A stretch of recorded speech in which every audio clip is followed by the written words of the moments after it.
Hello दोस्तों, स्वागत है आपका हमारे चैनल पर। आज आप देख सकते हैं हमारे दूसरे वीडियो में। आज हम लोग पढ़ाई करेंगे एस.के. झा सर के द्वारा दिए गए पीडीएफ नोट्स में। देख रहे हैं आप स्क्रीन पर कोशिका को। इससे पहले मैंने वीडियो बनाया है, वो प्ले लिस्ट में जाके देख सकते हैं। पहला वीडियो बना चुका हूँ, दूसरा आज बना रहा हूँ। तो देखिए कोशिका में क्या पढ़ना है हमको कि जीवों की सबसे छोटी रचनात्मक और क्रियात्मक है ना फंक्शनल यूनिट इकाई को कोशिका कहते हैं। कोशिका को जीवन की मूलभूत इकाई कहते हैं। कहने का मतलब कि आदमी का जो शरीर है, मानव शरीर है, किस पर बना हुआ है, टिका हुआ है, कोशिका पर ही। जैसे हम लोग मकान बनाते हैं तो किस तरह से बनाते हैं, ईंट से ईंट जोड़ के बनाते हैं मकान। तो इसी तरह से सेल क्या होता है, मिलके मानव का शरीर बनता है ना। इसलिए बोलते हैं छोटी रचनात्मक क्रियात्मक इकाई होती है कोशिका। फिर देखिए 1665 ईस्वी में रॉबर्ट हुक ने कॉर्क को काट कर, है ना, 1665 में रॉबर्ट हुक ने कॉर्क को काट कर सूक्ष्मदर्शी से देखा तो अनेक चैम्बर दिखाई दिया। इस चैम्बर को कोशिका कहा। कॉर्क क्यार्कस सवर ओक नामक वृक्ष से प्राप्त होता है ना। कॉर्क खेलने वाला वो नहीं, आप जो जानते हैं वो बैडमिंटन वाला कॉर्क नहीं। ये कॉर्क जो क्या है, ओक नामक पेड़ से मिलता है कॉर्क, है ना। आप जैसे शहद का जो छत होता है उसमें चैम्बर बना होता है, देखते हैं, उसी तरह का इसमें कॉर्क में पाया गया, जो कि रॉबर्ट हुक ने देखा था कॉर्क में माइक्रोस्कोप से। फिर देखिए रॉबर्ट हुक ने निर्जीव कोशिका नॉन लिविंग सेल का अध्ययन किया, है ना। रॉबर्ट हुक ने किसका किया, निर्जीव कोशिका का अध्ययन किया। आगे देखिए दोस्तों, इसमें पढ़ना आपका ए वी लीवनहॉक को फादर ऑफ बैक्टीरियोलॉजी कहा जाता है। पूछेगा क्वेश्चन कि फादर ऑफ बैक्टीरियोलॉजी किसे कहते हैं, ए.वी. लीवनहॉक को। देखिए संसार की सबसे छोटी कोशिका कौन है, माइकोप्लाज्मा। संसार की सबसे बड़ी कोशिका क्या है, शुतुरमुर्ग का अंडा, है ना। मानव शरीर की सबसे छोटी कोशिका क्या, मस्तिष्क के सेरिब्रेम का ग्रेंथुल कनिका कोशिका। मानव शरीर की सबसे बड़ी कोशिका क्या है, अंडाणु। सबसे बड़ी कोशिका मानव का पूछेगा तो अंडाणु। फिर देखिए मानव शरीर की सबसे लंबी कोशिका क्या है, न्यूरॉन। पुरुष के शरीर की सबसे छोटी कोशिका क्या है, शुक्राणु। आगे देखिए दोस्तों, नोट में देखिए कुछ क्वेश्चन एनसीईआरटी में भी आए थे। एनसीईआरटी से क्वेश्चन है, कोशिका का आकार माइक्रोमीटर में मापा जाता है। पूछा जाए कि कोशिका का जो आकार होता है किस में नापा जाता है, तो माइक्रोमीटर में। फिर देखिए कुछ कोशिका अपना आकार पल पल बदलता रहता है, जैसे अमीबा तथा मनुष्य की डब्ल्यूबीसी कोशिका का आकार निश्चित नहीं है। फिर देखिए कोशिका के विभिन्न घटकों के लिए शब्द क्या है, कोशिका अंगक। फिर देखिए कोशिका सिद्धांत पढ़ना, सेल थ्योरी। दो जर्मन वैज्ञानिक स्लाइडन और स्वान, है ना, स्लाइडन और स्वान ने सिद्धांत दिया कोशिका का। कोशिका सिद्धांत किसने दिया, दो जर्मन वैज्ञानिक किसने दिया, स्लाइडन और स्वान ने दिया कोशिका सिद्धांत। स्वान जो थे प्राणी शास्त्री एवं स्लाइडन क्या थे, वनस्पति शास्त्री थे। इनका कोशिका सिद्धांत इस प्रकार दिया। पहला, प्रत्येक जीव की उत्पत्ति एक कोशिका से होती है। उनका कहना था कि जो भी जीव है, जो भी लिविंग थिंग्स हैं, उस सब को उत्पत्ति किससे हुआ, कोशिका से हुआ, है ना। जिसमें जान नहीं, क्या उसमें कोशिका नहीं होते हैं। प्रत्येक कोशिका स्वतंत्र है किंतु सभी मिलकर किसी कार्य को संपन्न करते हैं। फिर देखिए कुछ जीव कोशिका सिद्धांत का अनुपालन नहीं करते हैं, उनकी विशिष्ट संरचना कोशिका सिद्धांत के तथ्यों का अपवाद है। ये जीव निम्नवत हैं। फिर देखिए दोस्तों आगे, इसमें कौन कौन आ सकता है, ये जीव निम्नवत में आपका है। इसमें आपका है इधर क्या है, आपको पहले जैसे देख सकते हैं विषाणु के बारे में पढ़ना है, वायरस के बारे में पढ़ना है ना। पहला है विषाणु सजीव निर्जीव मत की कड़ी माने जाते हैं। विषाणु न सजीव होता है न निर्जीव होता है, ये बीच का कड़ी होता है। देखिए आगे, विषाणु का प्रमुख लक्षण निम्न है, क्या क्या है, जैसे जीव द्रव व कोशिकांगों का अभाव होता है इसमें। अनेक जैविक क्रियाओं, श्वसन उत्सर्जन आदि का अभाव होता है किसमें, विषाणु में। इसमें उत्सर्जन श्वसन नहीं होता विषाणु में। फिर देखिए गुणन केवल परपोषी कोशिका के अंदर होता है। फिर देखिए निर्जीवों के समान इनके भी क्रिस्टल बनाया जा सकता है। फिर देखिए बायरॉयड में क्या है, इसका खोज किसने किया, डीएनर और एमियल ने 1971 में किया था। यह विषाणु के समान, परंतु विषाणु के विपरीत इसमें प्रोटीन का आवरण का अभाव होता है, मतलब कभी होता है। यह पादप रोग के संक्रमण हेतु सबसे छोटे कारक है। मतलब पेड़ पौधों में जो रोग होता है किसके वजह से होता है, आपको वायरस से होता है। नारियल में यानी केडांग केडांग नामक रोग, आलू के तरकू कंद नामक रोग इन्हीं कारण होता है। फिर देखिए नंबर 3 में प्रियॉन, प्रियॉन की देखिए खोज किसने किया था आपको, प्रियॉन की खोज किया था स्टैनले सीनर ने 1982 में किया था। यह केवल प्रोटीन से निर्मित होते हैं, इसमें न्यूक्लिक अम्ल का अभाव होता है। फिर देखिए आगे दोस्तों, यह जंतु एवं पादप में तंत्रिका संबंधी रोग उत्पन्न करता है, इस पर कोशिका सिद्धांत पालन नहीं होता। फिर देखिए आगे पढ़ना है प्रोकैरियोटिक सेल, है ना। प्रोकैरियोटिक सेल में क्या क्या देख रहे हैं हम लोग देख रहे हैं यहाँ पर क्या क्या होता है। ये देखिए जैसे यहाँ पे देखिए खोल दे रहा है, मतलब इसका कवच दे रहा है, कोशिका भित्ति है, फिर प्लाज्मा झिल्ली है, फिर कोशिका द्रव है, फिर राइबोसोम पाया जाता है, फिर प्लाज्मिड का पाया जाता है, पीली पाया जाता है, फिर देखो बैक्टीरियल फ्लाइगलम न्यूक्लाइड गोलाकार डीएनए। फिर नंबर 2 देखिए यूकैरियोटिक कोशिका, है ना। सेल दो तरह का होता है, एक प्रोकैरियोटिक और दूसरा होता है यूकैरियोटिक, है ना। मानव का सेल होता है क्या होता है, यूकैरियोटिक होता है। जैसे हम लोग के सेल में क्या होता है, क्या क्या होता है, गोल्जी कॉइल जिसको गोल्जी बॉडी भी कहते हैं, फिर प्लाज्मा झिल्ली मिलता है, तारक केंद्र है, देख रहे कहाँ कहाँ पर है, फिर लाइसोसोम भी मिलते हैं, लाइसोसोम को क्या बोलते हैं, आत्महत्या की थैली बोलते हैं। फिर राइबोसोम को मिलते हैं, राइबोसोम क्या होता है, प्रोटीन यहाँ बनता है राइबोसोम में। माइटोकॉन्ड्रिया में क्या होता है, पावर हाउस कहते हैं माइटोकॉन्ड्रिया को। फिर खुरदरी अंतर्द्रव्यीय जालिका, फिर कोशिका द्रव, फिर बीच में सबसे सेंटर का होता है केंद्रक, फिर देखिए केंद्रीय झिल्ली, फिर चिकनी अंतर्द्रव्यीय जालिका। ये सभी पार्ट मिलते हैं यूकैरियोटिक सेल में। फिर आगे देखिए दोस्तों, आगे आपका है प्रोकैरियोटिक कोशिका और यूकैरियोटिक कोशिका में, है ना, दोनों में डिफरेंस क्या है, दोनों में पूछेगा डिफरेंस बताइए। तो देखिए प्रोकैरियोटिक में क्या है, यह प्राचीन कोशिका है, इसके अंतर्गत बैक्टीरिया, माइकोप्लाज्मा, नीलहरित शैवाल आदि आते हैं, जबकि यह वास्तविक कोशिका है ना। यूकैरियोटिक क्या है, वास्तविक कोशिका है, इसके अंतर्गत सभी पौधे एवं जीव आते हैं। फिर देखिए इसमें माइटोकॉन्ड्रिया, गोल्जी बॉडी, लाइसोसोम नहीं पाया जाता है, किसमें, प्रोकैरियोटिक में। फिर इसमें माइटोकॉन्ड्रिया, गोल्जी बॉडी, लाइसोसोम पाया जाता है, किसमें, यूकैरियोटिक में। इसमें 70S प्रकार का राइबोसोम होता है, और इसमें राइबोसोम क्या होता है, 80S प्रकार का होता है, किसमें, यूकैरियोटिक में। फिर देखिए प्रोकैरियोटिक में क्या होता है, डीएनए गोलाकार होता है एवं एकल सूत्र में होता है। फिर देखिए डीएनए सीढ़ीनुमा रचना में होता है एवं पूर्ण रूप से विकसित होता है। इनमें वास्तविक केंद्रक नहीं पाया जाता है, इसमें वास्तविक केंद्रक पाया जाता है। यूकैरियोटिक में क्या मिलता है, वास्तविक केंद्रक, केंद्रिका नहीं होती है प्रोकैरियोटिक में, जबकि इसमें केंद्रिका पाई जाती है यूकैरियोटिक में। फिर देखिए प्रोकैरियोटिक का अपरिभाषित केंद्रक क्षेत्र केंद्रक कहलाता है। आगे देखिए दोस्तों, प्रोकैरियोटिक प्रोकैरियोटिक कोशिका में किसी भी प्रकार का झिल्ली नहीं होता, है ना। प्रोकैरियोटिक में क्या होता है, कोशिका में कोई भी तरह का झिल्ली नहीं मिलता। अब देखिए दोस्तों आगे से पढ़ना है संरचना, पढ़ना है कोशिका का, स्ट्रक्चर ऑफ सेल पढ़ना है ना। देखिए क्या कैसे दिया हुआ है, उसमें है आपका पौधों में पाई जाने वाली कोशिका को पादप कोशिका, है ना, जो पौधा में मिलता है कोशिका उसको प्लांट सेल कहते हैं, तथा जंतु में पाई जाने वाली कोशिका को जंतु कोशिका, एनिमल सेल कहते हैं। मतलब जंतु में जो कोशिका होगा उसको एनिमल सेल कहेंगे, जो पादप में होगा उसको प्लांट सेल कहेंगे। देखिए जंतु एवं पादप कोशिका की तुलना किया गया है ना।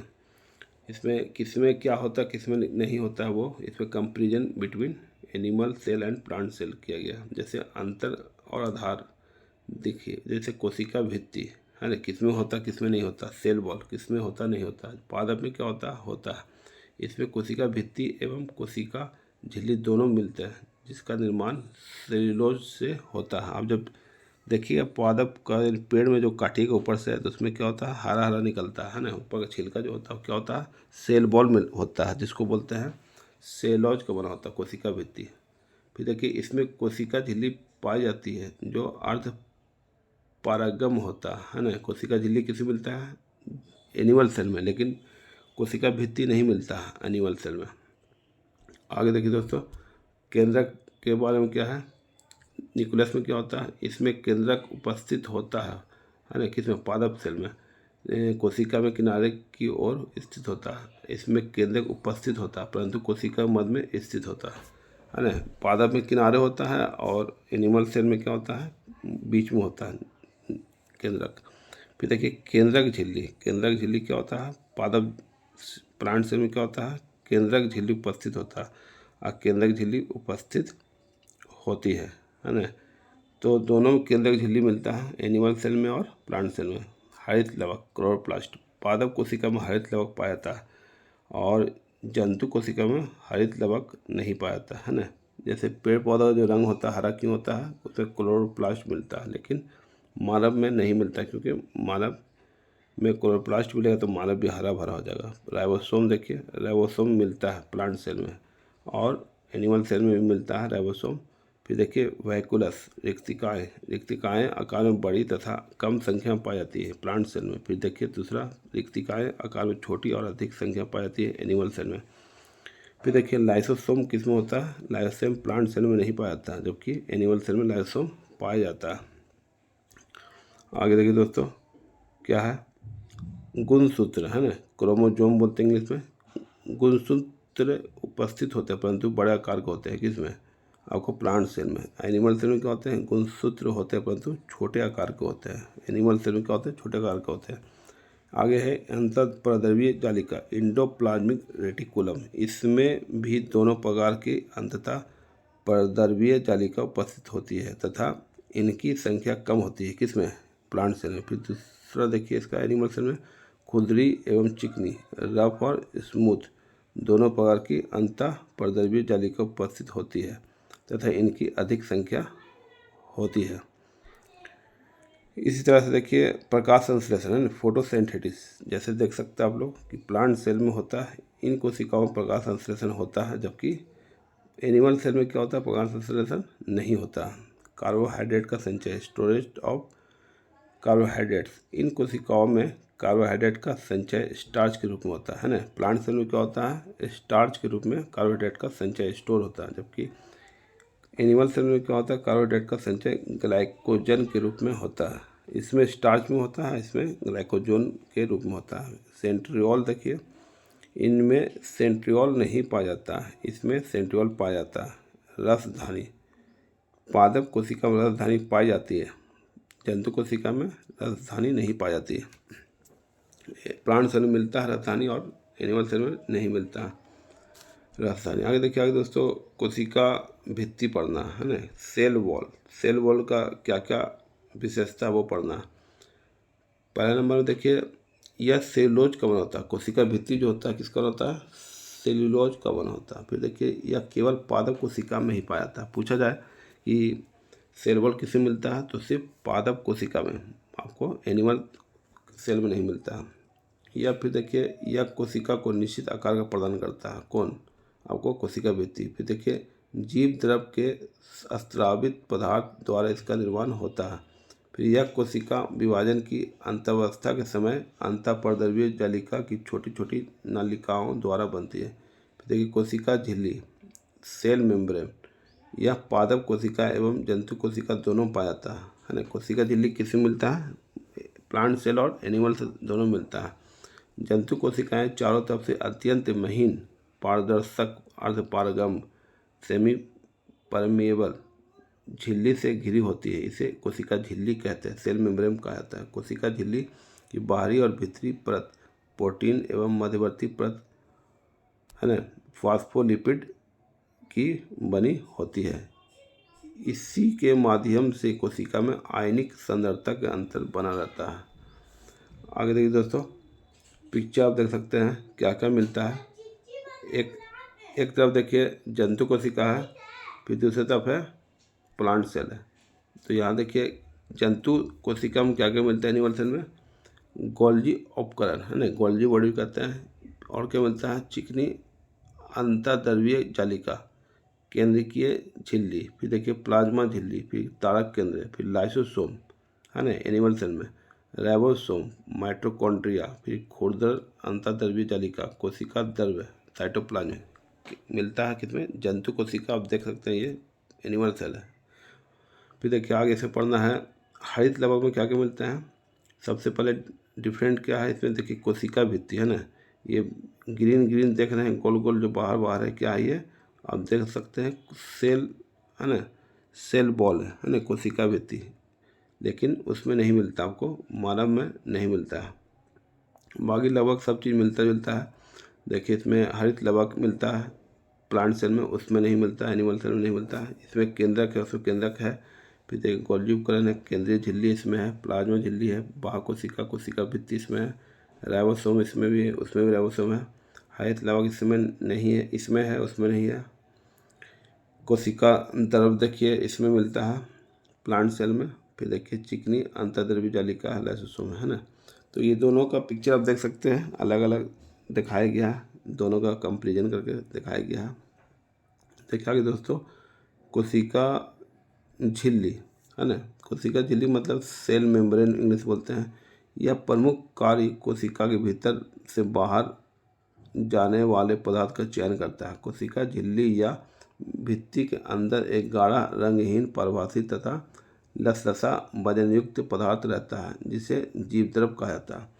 फिर देखिए जीवद्रव प्रोटोप्लाज्म कोशिका के अंदर से दो भागों में बटा हुआ है, एक है केंद्रक द्रव, दूसरा है कोशिका द्रव। नोट एक में देखिए, यह जब कोशिका के बाहर चारों ओर उपस्थित जल के अणुओं को सांद्रता कोशिका के भीतर के अणुओं की सांद्रता से अधिक होती है तो कोशिका फूल जाती है। फिर देखिए दूसरा पॉइंट, अल्प पराशरी माध्यम में कोशिका द्रव का सिकुड़ना पादप कोशिका में जीव द्रव संकुचन में परिभाषित करता है। नेक्स्ट पॉइंट देखिए, आगे आपका इसमें दे रहा है कोशिका झिल्ली है ना, कोशिका झिल्ली सहित अन्य पदार्थ का संकुचन जीव द्रव संकुचन कहलाता है। फिर देखिए कोशिका झिल्ली को वर्णात्मक परागम झिल्ली भी कहते हैं। फिर देखिए कोशिकाओं में प्रवेश करने वाले एवं बाहर जाने वाले पदार्थ का नियंत्रण होता है। फिर देखिए कौन सा कोशिकांग पादप जंतु एवं जीवाणु तीनों में होता है ना, कौन सा कोशिका का जो अंग है जो पादप जंतु जीवाणु तीनों में होता है, कोशिका झिल्ली तीनों होता है। एनिमल सेल में होता है, प्लांट सेल में होता है और बैक्टीरिया में भी होता है कोशिका झिल्ली। आगे देखिए पढ़ना आपको, न्यूक्लियस केंद्रक है ना, जो सेल के बीच में होता है, सबसे सेंटर में होता है, उसको केंद्रक कहते हैं। आप देखिए न्यूक्लियर इन्वेलप है, फिर उसके बाद न्यूक्लियर लेमिना है, न्यूक्लियस है ना, क्रोमैटिन है, न्यूक्लियोप्लाज्म है, एंडोप्लाज्मिक रेटिकुलम है और राइबोसोम, इतना चीज़ मिलता है केंद्रक में। देखिए यह पादप कोशिका एवं जंतु कोशिका दोनों पाता है ना, एनिमल सेल प्लांट सेल दोनों मिलता है आपको न्यूक्लियस। तो इसकी खोज रॉबर्ट ब्राउन के द्वारा की गई थी। केंद्र की खोज किसने किया था, रॉबर्ट ब्राउन। यह कोशिका का मुख्य भाग है, इसमें डीएनए है ना, डीएनए फुल फॉर्म का होता है deoxy ribo nucleic acid, RNA हो गया राइबो न्यूक्लिक एसिड, और गुणसूत्र में पाए जाते हैं। फिर देखिए यह कोशिकीय गतिविधियों को संचालित एवं नियंत्रित करता है। यह कोशिका के आनुवंशिक पदार्थ को भंडार गृह होता है जो प्रजनन एवं महत्वपूर्ण भूमिका निभाता है। फिर देखिए आगे दोस्तों, नेक्स्ट है, इसके मुख्य 4 भाग हैं। पहला क्या, केंद्रकला, केंद्रक द्रव, केंद्रिका तथा क्रोमैटिन धागे है ना, क्रोमैटिन धागे होते हैं। किस जीव में स्पष्ट कोशिका भित्ति होती है लेकिन केंद्रक में नहीं होती है, जीवाणु में। फिर देखिए माइटोकॉन्ड्रिया पढ़ना है, जो किसमें मिलता है आपको, सिर्फ आपको पादप कोशिका और जंतु कोशिका दोनों मिलता है, प्लांट सेल और एनिमल सेल दोनों मिलता है आपको माइटोकॉन्ड्रिया, ठीक है। और 3 को 4 माइटोकॉन्ड्रिया पढ़ना है। यह पादप कोशिका जंतु को दोनों मिलता है। इसकी खोज 1880 में किसने किया था, कोलिकर ने किया था है ना, माइटोकॉन्ड्रिया खोज किसने किया, कोलिकर। फिर 1880-90 में अल्टमैन ने इसे बायोब्लास्ट कहा, किंतु माइटोकॉन्ड्रिया का नाम सी बेंडा 1898 में रखा है ना। बायोब्लास्ट नाम किसने दिया था, अल्टमैन ने। माइटोकॉन्ड्रिया का नाम किसने दिया, सी बेंडा 1898 में। माइटोकॉन्ड्रिया दोहरी झिल्ली से घिरी होती है। इन उभारों को क्रिस्टी कहते हैं। माइटोकॉन्ड्रिया को कोशिका का ऊर्जा गृह पावर हाउस भी कहते हैं है ना। सेल का पावर हाउस कौन होता है, माइटोकॉन्ड्रिया।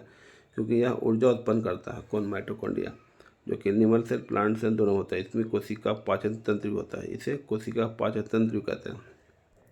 फिर कोशिकीय श्वसन संबंधित अनेक जैव रासायनिक क्रियाएं माइटोकॉन्ड्रिया में संपन्न होता है। फिर देखिए माइटोकॉन्ड्रिया की बाहरी झिल्ली आयनों, पोषक अणुओं एवं ऊर्जा अणुओं के लिए परागम है, जबकि आंतरिक झिल्ली केवल ऑक्सीजन तथा एटीपी अणुओं के लिए ही परागम होता है। यकृत में विषों का निराकरण माइटोकॉन्ड्रिया द्वारा होता है ना। लीवर जो होता है उसमें विष का जो निराकरण किस होता है? माइटोकॉन्ड्रिया द्वारा ही होता है। इसमें दोहरी झिल्ली मिलती है माइटोकॉन्ड्रिया में, डबल झिल्ली। आगे देखिए दोस्तों, ये 5 नंबर में है। फिर आपका प्लास्टिड मतलब लवक।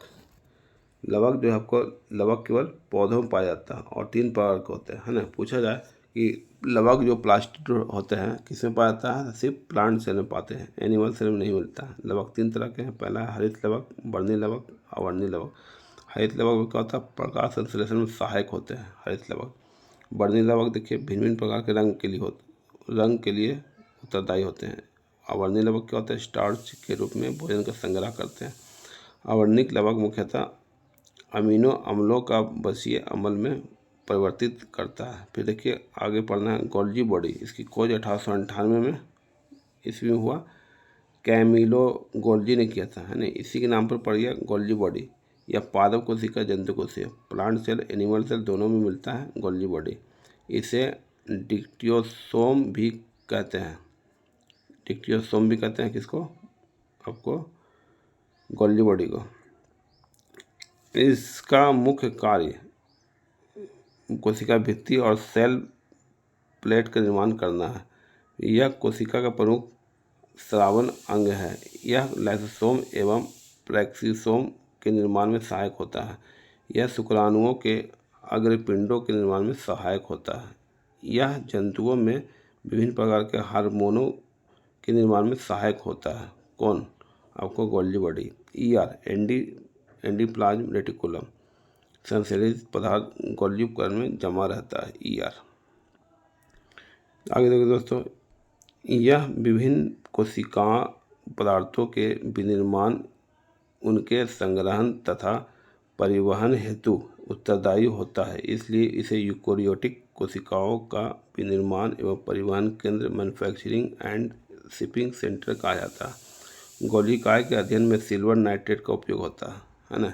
गोल्जी काय सरल शर्करा को जटिल शर्करा में बदल देता है। आगे देखिए दोस्तों, बहुत इंपॉर्टेंट लाइसोसोम पढ़ना है।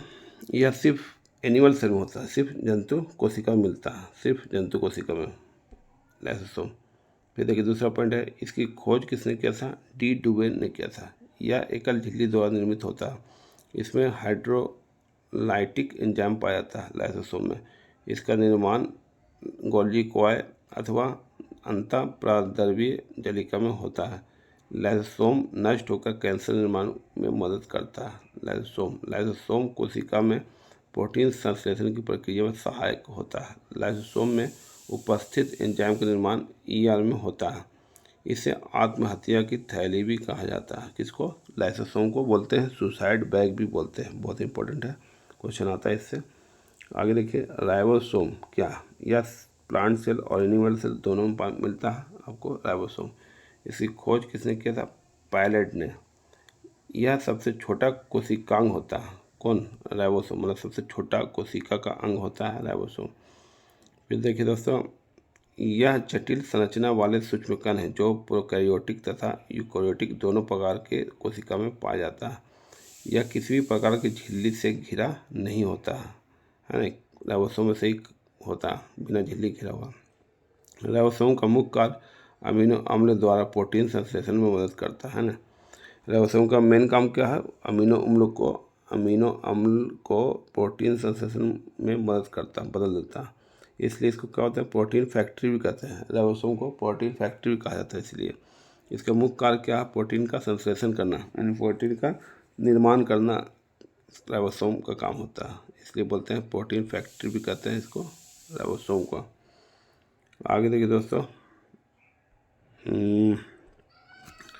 प्रयोगशाला में प्रयोगशाला में राइबोसोम का संश्लेषण सबसे पहले नोमुरा ने किया था। राइबोसोम के 2 सब यूनिट्स आपस में जुड़ने के लिए Mg++ आयन की आवश्यकता होती है। फिर देखिए 9वां में क्या है, तारक का है सेंट्रोसोम। यह सिर्फ जंतु कोशिका में होता है ना, सिर्फ एनिमल सेल में होता है। तारक का सेंट्रोसोम भी इंग्लिश बोलते हैं। इसकी खोज किसने किया? बोवेरी के द्वारा किया गया। यह कोशिका विभाजन की क्रिया में सहायक होता है। तारकाय का प्रमुख कार्य सूक्ष्म नलिकाओं प्रोटीन की खोखली नली को संगठित करना, जो कि कोशिकाओं कंकाल का स्थिर संरचना प्रदान करता है। 10 नंबर क्या है? क्रोमोसोम्स, गुणसूत्र। आपका क्या है? इसकी खोज है ना, इसकी खोज वाल्टर फ्लेमिंग के द्वारा 1882 ईस्वी में की गई। धागे सदृश रचनाएं होती हैं जो कि यूकेरियोटिक कोशिका के केंद्र में पाई जाती है। यह डीएनए और हिस्टोन प्रोटीन की बनी होती है। इनके ऊपर जो दाने के समान संरचनाएं पाई जाती हैं, इन्हें हम जीन मान सकते हैं, है ना। दाने की तरह संरचना जो होती है उसको हम लोग जीन मान सकते हैं। न्यूक्लिक अम्ल में पाए जाने वाले बंध आकर्षण बल को फास्फोडाइस्टर बंध कहते हैं। फिर जीन प्रोटीनों का कुटन नहीं करता। फिर देखिए इन्हें अनुवांशिक लक्षणों को वाहक कहते हैं। प्रत्येक गुणसूत्र के दोनों क्रोमैटिड जिस स्थान पर मिलते हैं उसे सेंट्रोमियर कहते हैं। फिर गुणसूत्र के अंतिम छोर को टीलोमियर कहते हैं। गुणसूत्र का क्रियात्मक भाग क्या है? जीन कहलाता है। गुणसूत्र का क्रियात्मक भाग क्या है? जीन कहलाता है। आगे देखिए इसका डीएनए का फुल फॉर्म दिया हुआ है, डाइऑक्सो राइबोज न्यूक्लिक एसिड, है ना। ये संरचना देख सकते हैं किस तरह का बना हुआ है ना। यह अम्ल हमारे लक्षणों को पीढ़ी से दूसरी पीढ़ी तक पहुंचाने का काम करता है ना। हमारा जो डीएनए होता है, जो हमारे पास होता है, वही डीएनए हमारे बाल बच्चे में पीढ़ी में जाता है। अर्थात यह अम्ल हमारा आनुवांशिक पदार्थ जेनेटिक मटेरियल है, डीएनए, है ना। देखते किसी का होता है, कोई मना करता है कि ये मेरा बच्चा नहीं है, ये हमने पैदा नहीं किया, तो इसलिए क्या होता है उसका डीएनए टेस्ट करवाया जाता है बच्चे का। अगर डीएनए मैच करिए समझिए वो उसका बेटा या बेटी होगा। इस अम्ल में डीऑक्सीराइबोज शर्करा और 4 नाइट्रोजन युक्त क्षार, 2 प्यूरिन, एडेनिन, गुआनिन तथा 2 पायरोमाइडिन, थायमिन, साइटोसिन पाए जाते हैं संरचना में। फिर देखिए डीएनए के द्विरुजुकी प्रतिरूप का खोज वाटसन और क्रिक ने किया। क्वेश्चन आता है एग्जाम में कि डीएनए खोज किसने किया था? वाटसन और क्रिक के द्वारा वैज्ञानिक थे। 1953 में नोबेल पुरस्कार मिला इनको। डीएनए का व्यास लगभग क्या होता है? 20A। एक टर्न की लंबाई 34A होता है। यूकेरियोटिक कोशिकाओं में डीएनए लंबा, आसंकित तथा सर्पिलाकार स्पाइरल होता है, जबकि प्रोकैरियोटिक कोशिकाओं माइटोकॉन्ड्रिया तथा क्लोरोप्लास्ट में यह वृत्ताकार सर्कुलर होता है। डीएनए अनेक न्यूक्लियोटाइड का बहुलक होता है। प्रत्येक टर्न में 10 न्यूक्लियोटाइड होता है। आगे देखिए एंडिनाइन थायमिन के साथ डबल हाइड्रोजन बॉन्ड AT तथा साइटोसिन, गुआनिन तथा ट्रिपल हाइड्रोजन बॉन्ड होता है। आगे देखिए दोस्तों, ये हो गया आपका 10 नंबर पॉइंट। 10 के बाद देखिए इसमें यहाँ पे आपको पढ़ना है, डीएनए का ही पढ़ना है।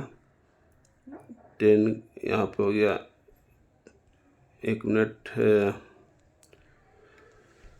10 के बाद 11 में देखिए यहाँ पे है आपका डीएनए का ही पढ़ना आगे। डीएनए कहाँ होता है? माइटोकॉन्ड्रिया एवं केंद्रक के अलावा डीएनए कहाँ होता है? आपको माइटोकॉन्ड्रिया एवं हाइपोथैलेमस में होता है। डीएनए फिंगरप्रिंट देखिए, ये किसी जीव या व्यक्ति को डीएनए में उपस्थित क्षार का क्रम निश्चित होता है जिसके द्वारा उस जीव या व्यक्ति का लक्षण निर्धारित होता है। डीएनए के इसी निश्चित क्रम को डीएनए का फिंगरप्रिंट कहते हैं। डीएनए फिंगरप्रिंट की खोज किसने किया था? एलेक जेफरोज के द्वारा की गई थी। फिर देखिए भारत में डीएनए फिंगरप्रिंट की टेस्ट लाने का श्रेय डॉक्टर लालजीत सिंह को जाता है ना। पूछा जाए कि डीएनए फिंगरप्रिंट का टेस्ट किसने कराया था? डॉक्टर लालजीत सिंह ने। डीएनए फिंगरप्रिंट टेस्ट संस्थान कहाँ है? हैदराबाद, चंडीगढ़, लखनऊ में है। डीएनए फिंगरप्रिंट की उपयोगिता क्या है? एग्जाम में आते हैं इससे क्वेश्चन पूछेगा क्या इसका यूज है? तो अपराधियों को पता लगाना, खोए माता पिता या संतान का पता लगाना, संपत्ति विवाद के निपटारे में पता करना, आनुवांशिक रोग के इलाज में, अपराजीनी फसल के निर्माण में डीएनए फिंगरप्रिंट का यूज होता है। आगे देखिए राइबो न्यूक्लिक एसिड है ना, आरएनए। यह अम्ल केवल कुछ विषाणुओं का ही आनुवंशिक पदार्थ होता है। हमारे शरीर में यह डीएनए की सूचनाओं को डिकोड करने एवं उन सूचनाओं को आगे क्रियान्वित करने का कार्य करता है। इन सूचनाओं से ही हमारे शरीर में प्रोटीन का संश्लेषण होता है। फिर इस अम्ल में राइबोज शर्करा एवं 4 नाइट्रोजन युक्त क्षार होते हैं। यहाँ डीएनए के थायमिन क्षार की जगह यूरेसिल नामक क्षार होता है, जबकि अन्य क्षार समान होता है। आरएनए 3 प्रकार के होते हैं, देख सकते हैं कौन कौन होते हैं। mRNA, tRNA और rRNA।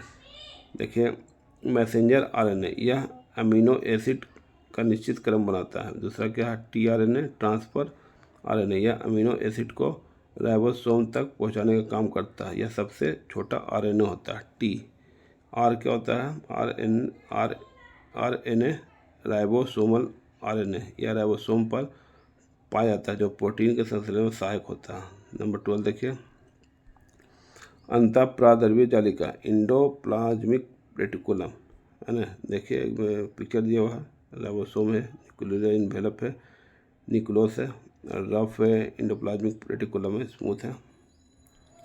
आगे देखिए दोस्तों, इसमें पढ़ना है रेटिकुलम के बारे में। यह है पादप एवं जंतु कोशिका दोनों में पाया जाता है ना। पादप और कोशिका जंतु दोनों पाया जाता है। क्या पाया जाता है दोनों में, ये आपका जो इंडोप्लाज्मिक रेटिकुलम क्या है, एनिमल सेल और प्लांट सेल दोनों मिलता है। इसकी खोज पोर्टर द्वारा की गई थी है ना। किसकी खोज, वो इंडोप्लाज्मिक रेटिकुलम खोज किसने किया था, पोर्टर के द्वारा की गई थी। सबसे बड़ी कोशिका अंग है, इसके भीतर का स्थान ल्यूमन कहलाता है। चिकनी अंततः प्राद्रव्य जालिका कुछ मात्रा में हार्मोन्स का भी संश्लेषण करता है। इसका मुख्य काम है वसाओं तथा प्रोटीनों का संश्लेषण करना, जो विभिन्न झिल्लियों जैसे केंद्रक झिल्ली, कोशिका झिल्ली आदि का निर्माण करते हैं। ईआर 2 प्रकार के होते हैं, एक स्मूथ होता है, एक रफ होता है। इंडोप्लाज्मिक रेटिकुलम क्या होता है, 2 प्रकार का होता है, एक स्मूथ, एक आपका रफ। वैसा इंडोप्लाज्मिक रेटिकुलम यानी ईआर जिस पर राइबोसोम नहीं पाया जाता, यह कोशिका में कार्बोहाइड्रेट तथा वसा के संश्लेषण सहायक होता है।